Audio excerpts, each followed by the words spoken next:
Fala, minha gente, tudo bem? Bora lá para mais um react de um conteúdo totalmente excelente, desta vez Davi Charles, pastor Davi Charles, explicando por que os jovens são cooptados pela esquerda. Bora ver onde vai parar isso aqui. Por que que muitas vezes, então, os jovens acabam sendo cooptados por movimentos? Qual a razão, sei lá, teológica, filosófica, sociológica para isso? Porque Veja que temos um pastor habilitado para falar de tudo. Razão teológica, filosófica, sociológica, e sei lá mais o que ele vai fazer. Mas bora ver. sem a justiça de Deus e a ação de Deus nas nossas vidas, nós somos, por natureza decaída, seres irados e cheios de autojustiça. Bom, pelo jeito vai ser teológica, né, a resposta. Não será filosófica nem sociológica, porque começou bem.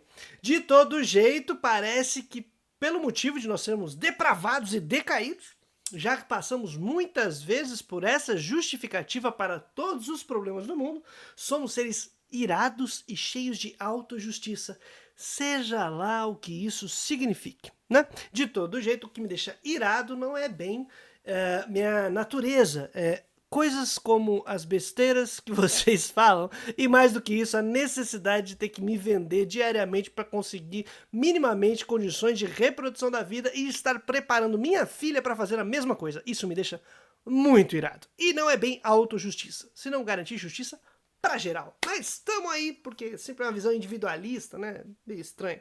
Mas bora lá. Nós fomos feitos por Deus, criados para sermos pessoas guiados pela justiça dele. No Éden, o que era a justiça de Deus? O que era? Multiplique-se, divirta-se, seja criativo, coma de todas as árvores que quiser, respeite uma, porque essa eu pedi para respeitar. Gostei dessa parte da justiça aí. Faz de tudo, meu querido! Não, vamos ver, né? Certo? Na queda, nós nos tornamos repletos de autojustiça, porque a gente substitui a justiça de Deus para a qual fomos criados pela nossa própria justiça. Você vê que você pode fazer o que você quiser com o texto bíblico, né? Ele está falando de queda e de que, aparentemente, os primeiros humanos indicados no texto da narrativa da criação, da segunda, porque na primeira narrativa, que é do capítulo 1 até o 2:4, não tem esse lance de árvores, tá? Não tem esse lance de que você pode comer de tudo e tal. Não. Na primeira narrativa da criação, que é essa que eu citei, a primeira perícope, tá falando, multipliquem-se, aproveita a vida, curte tudo isso aí, cuida desse mundo, come o que der pra comer, e é isso aí, vai viver na Terra. Acabou. A segunda começa com a história do jardim, que Deus vai fazendo as criações e tal, não sei o que lá, e preciso de alguém que me ajude a cuidar do jardim. E aí você tem uma outra narrativa, não são os homens, as mulheres, os seres. Aí tem a personagem Adam, que significa humano ou humanidade, né? Que é uma brincadeira, que é Adam, Adama, Adama é terra, Adam, é uma poesia, gente. É uma poesia de memória popular que expressa a relação do povo com sua tradição, com sua história e com sua própria relação com Deus, né, com suas crenças e sua fé. Eu recomendo muito um livro, eu vou ver se eu lembro de colocar aqui na descrição, que é um livro de um cara chamado Carlos Mesters. O título do livro é Paraíso Terrestre. Passado ou esperança, acho que é isso. É uma coisa assim, passado ou esperança, uma parada isso. Eu acho que é esse o título.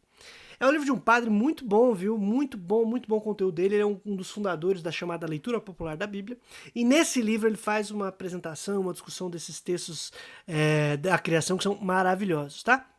Mas são dois textos, duas tradições. Esse camarada está misturando as duas para fazer valer a ideia dele de dizer: não lute por justiça social, porque se você quiser justiça, se você quiser transformar as relações de opressão vigentes, você está sendo um ser irado e que pensa só em você mesmo e não no próximo.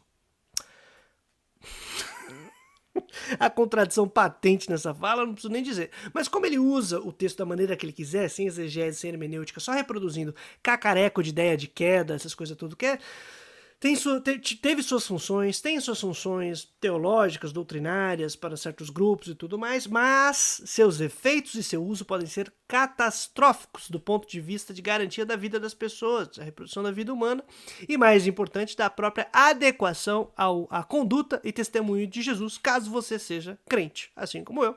Mas o camarada aí, nosso pastor Davi Charles, está um pouco preocupado com esse lance de você querer mudar as relações sociais. Isso é coisa de gente irada e gente que só pensa em si mesma.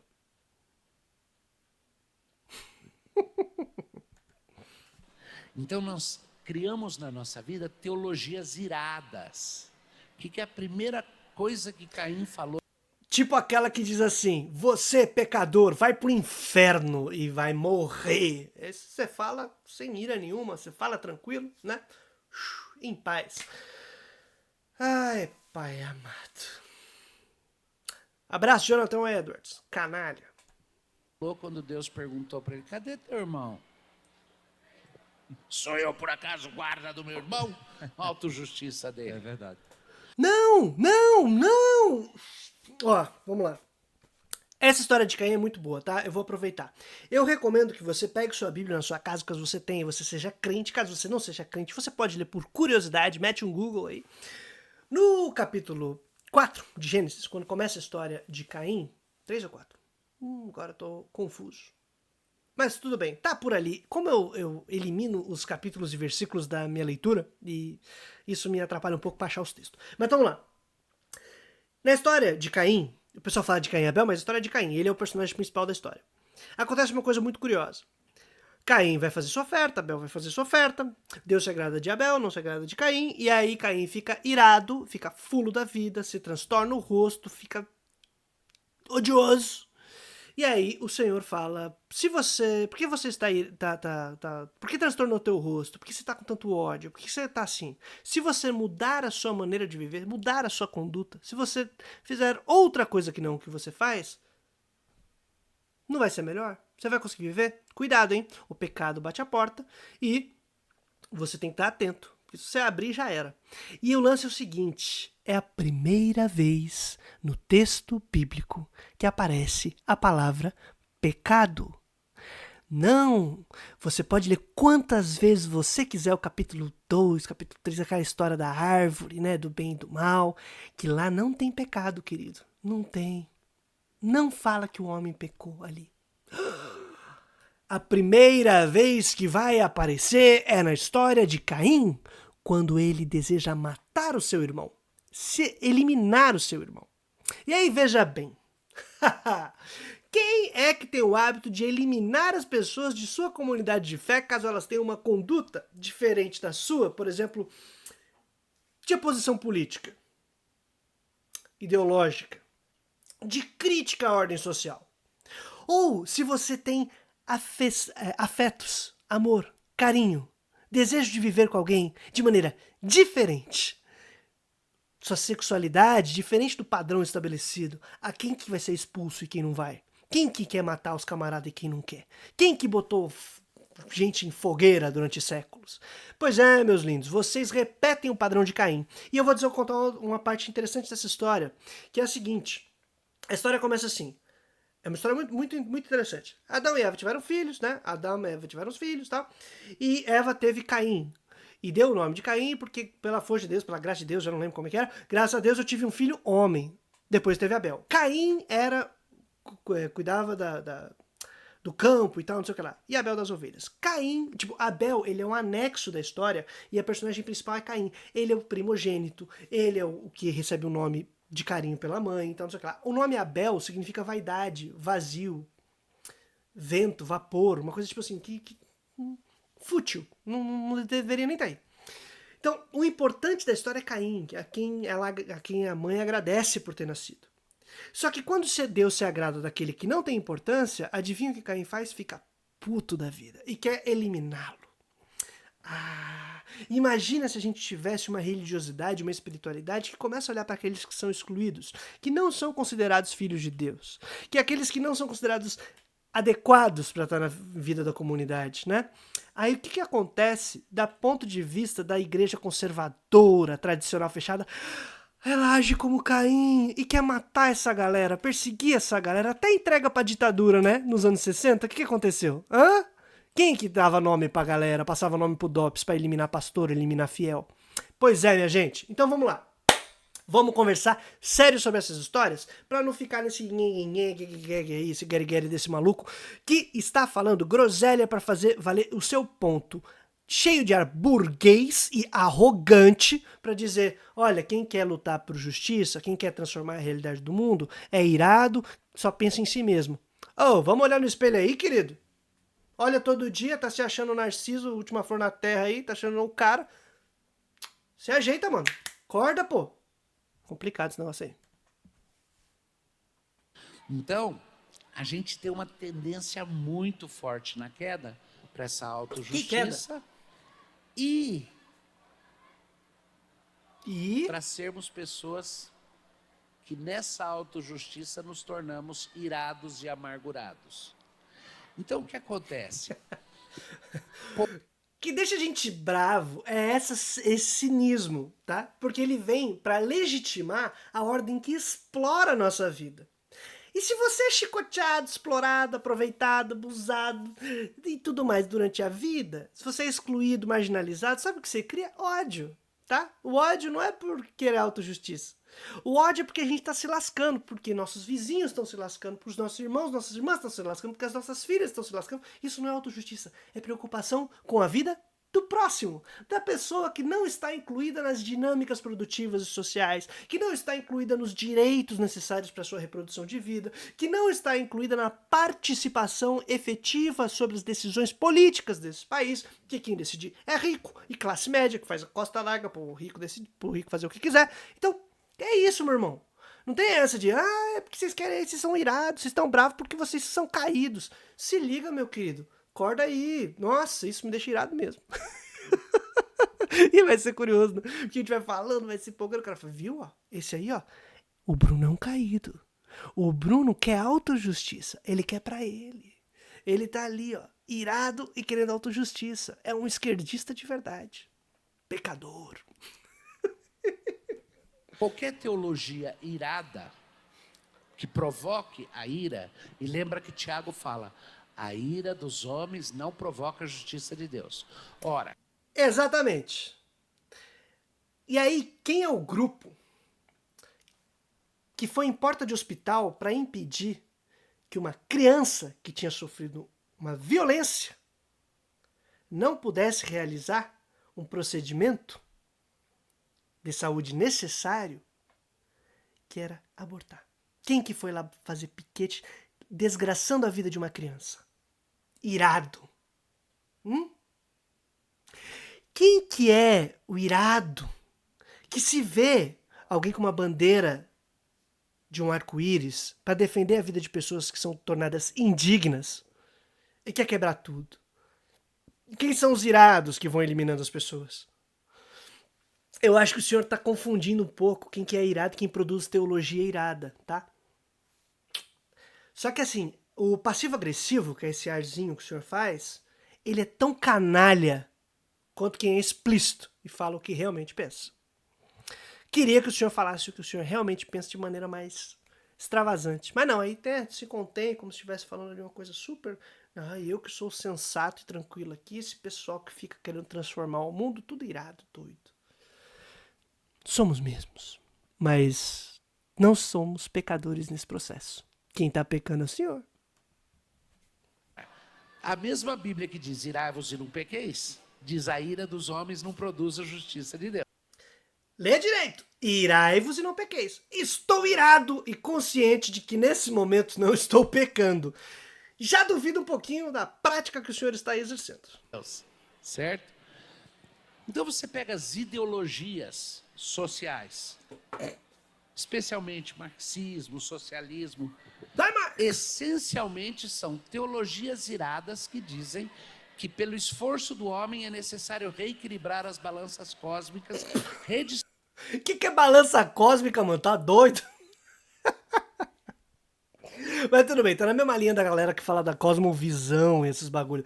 Meu irmão, o que a gente tá falando é o seguinte, a sociedade foi a gente que fez, não foi Deus. Sociedade é uma produção humana. tá? E todas as instituições sociais existentes é a gente que fez. E se é a gente que fez, a gente que muda. Agora, se você crê que é Deus que fez Estado, Deus que fez mercado, Deus que fez uma ordem social, aí quem está sendo idólatra não sou eu. Quem está confundindo as coisas do mundo e divinas não sou eu, é o Senhor. Agora, a gente quer sim organizar a sociedade para que ela seja consciente de seu processo social, racionalize sobre sua reprodução social para garantir a preservação das fontes de riqueza, que é a terra, o ambiente e o trabalhador. A pessoa, o ser humano que está trabalhando, a pessoinha que gasta do seu dia para tornar produtivo o mundo e para que a sociedade possa se reproduzir, esse ser humaninho tem que ser preservado, ele tem que ter dignidade, ele tem que ser lembrado como fonte de valor, fonte de riqueza, tá? É esse o ponto. E aí a gente organiza a sociedade para se reproduzir de maneira racional e não imbecil, acreditando que é natural que as pessoas sejam exploradas, é natural que a propriedade privada dos meios de produção esteja concentrada na mão de 1% da população e o resto que se lasque, que é natural ter toda essa dinâmica, e não é natural, é a gente que fez. Se é a gente que fez, é a gente que muda. Mas o senhor acha que foi Deus que fez. Então quem está sendo idólatra nesse momento? Distribuindo os meios de produção e as riquezas. Amém. Ok. Quando foi que Deus errou? Quando criou o mundo? Nesse momento eu estou tentado a dizer quando fez seres humaninhos que pensam algumas coisas semelhantes ao Senhor. Mas eu vou deixar quieto, porque... né? Porque se você precisa reequilibrar as balanças cósmicas, elas estão fora de prumo. Balança social. Quem tá pensando coisa cósmica é o senhor, que é mais místico e doido do que eu já podia imaginar, né? Não tem nada de cósmico no mercado, ou no Estado, na organização social e na coordenação social do trabalho, com sua produção, reprodução, distribuição do produto total e reutilização no dia seguinte. Não vi onde está o cosmos nesse negócio. Primeiro ponto, para um cristão não tem balança fora de prumo. O cristão deveria... Ah, não? As balanças de vocês são desonestas. Ah, não é, porque cristão não tem balança fora de prumo, não. Vocês oprimem os pequenos. Não tem balança fora de prumo, não. Vocês tiram daqueles que não têm, né? Aquela coisa toda. Ai, essas balanças de vocês são desonestas, eu acho que não é uma coisa cósmica e nem uma coisa que está fora da crítica, do ponto de vista cristão, tá? Mas é que o senhor não lê a Bíblia, né? O senhor lê a ideologia que o senhor tem. E a teologia muito adequada a ela. dizer, não, eu sinto paixão por fazer o bem, fazer a justiça e provocar o bem-estar dos outros, porque eu tenho responsabilidades sociais e obrigações morais para com o meu próximo.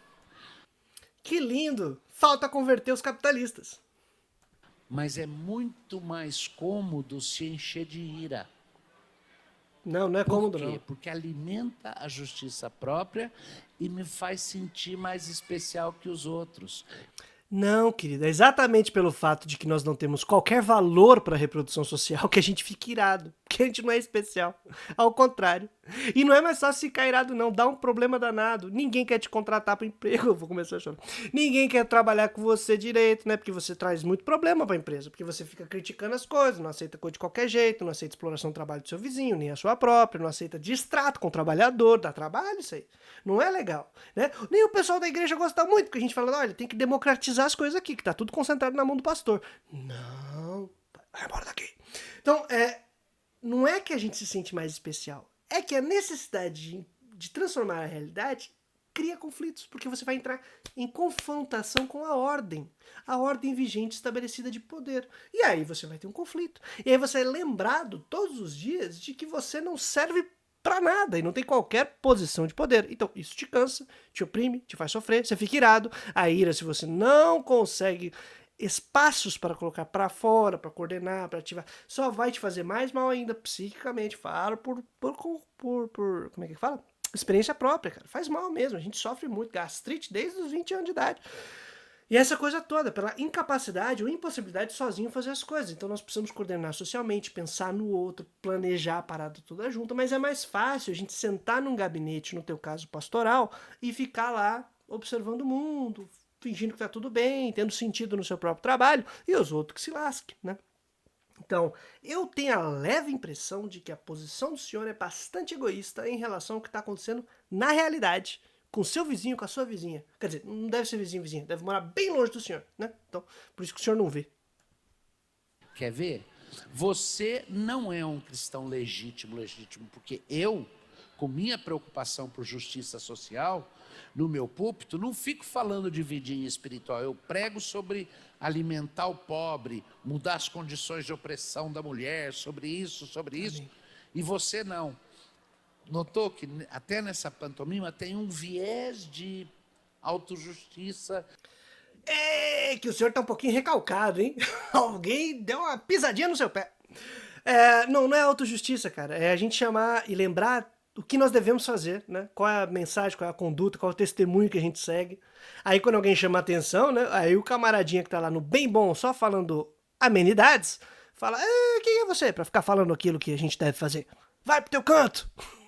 E aí olha pro cara e fala, você só pensa em você mesmo, porque você tá querendo mudar o mundo, né? Se pensasse no mundo, estaria mais tranquilo sentado no seu sofá, lendo a sua Bíblia e pregando amenidades no seu púlpito, reforçando teologias que não transformam a vida das pessoas efetivamente, nem a realidade. Ó que legal. Eu sou melhor que você. Orgulho. E orgulho. Tô com orgulho. Orgulho de não reproduzir essas baboseiras que vocês falam. Enquanto que a humildade requerida de dizer Cristo Gostei da humildade de dizer. Muito bom. se fez para nós nossa justiça, e Jesus Cristo, assim como seus apóstolos sempre ensinaram, que eu dou a capa pro meu irmão, que eu dou o meu pão, compartilho o meu pão com ele, que eu não posso deixar alguém na comunidade da fé passar necessidade, porque isso me torna pior que o incrédulo. Estou citando tudo versículos bíblicos. Que eu preciso trabalhar para restaurar a dignidade dos meus irmãos que estavam em Cristo. Preciso ensinar aquele que roubava a não roubar mais, antes trabalhe para se sustentar e ter o suficiente de sobejo para ajudar os necessitados. A religião que Deus ama é aquela de cuidar das viúvas e dos pobres e dos órfãos. Em outras palavras, eu tenho todas as razões para exigir e demandar a responsabilidade social do povo de Deus. Então, meu lindo, por que não faz isso? Esses versículos parecem que eles estão descolados do que você estava falando até agora. Eles caíram do céu, assim, para parecer que você tem alguma preocupação, entre aspas, social, seja lá o que isso signifique. Deus, sem precisar cair no engodo, na rede de atração de uma teologia irada. Então eu creio que em grande parte, óbvio que tem um aspecto no qual, ao não ver a igreja sendo honesta com sua responsabilidade social, isso em si já pode provocar um julgamento e uma ira que leve um jovem a dizer, já que a igreja é incompetente com isso, ou eu rejeito a igreja, ou nesse ponto eu me torno diferente dela e abraço uma ideologia redistributiva. Pela primeira vez o senhor foi honesto, só errou na parte final da redistributiva, né? Porque já explicamos 1 bilhão de vezes nos outros reacts que não é uma questão de redistribuir o produto total, mas de transformar o próprio processo de produção, o planejamento da produção. A reprodução social precisa ser planejada, consciente, racionalizada. Mas essa parte aí, o senhor não tá ligado, tudo bem, não precisa saber também, mas não precisa ficar taxando tudo como se fosse uma questão redistributiva, porque não é. E só para uma... Ele quase tocou na palavra que eu queria, só que ele falou teologia irada. Mas eu vou só comentar uma parada muito massa do texto bíblico, que é a cena de Jesus entrando na entrada triunfal em Jerusalém em Mateus. No livro de Mateus tem um arco de Jesus muito massa, porque no livro de Mateus Jesus só vai entrar em Jerusalém para morrer. Ele vai entrar para ter os seus últimos momentos e morrer. Então ele passa o tempo todo nas periferias, né, em todas as regiões que não estão ali na capital.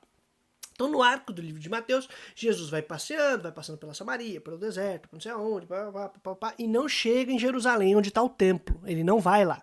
E a galera está seguindo Jesus, acompanhando Jesus. Jesus faz a mensagem dele, que é arrependei-vos, pois o reino dos céus está próximo. E aí ele segue João Batista, que é um camarada que dava banho na galera. E o banho era importante. Por quê? Porque esse pessoal ou era doente ou era muito pobre. E aí não conseguia fazer os sacrifícios necessários para estar quitados com seus deveres sociais, seus deveres comunitários e coletivos.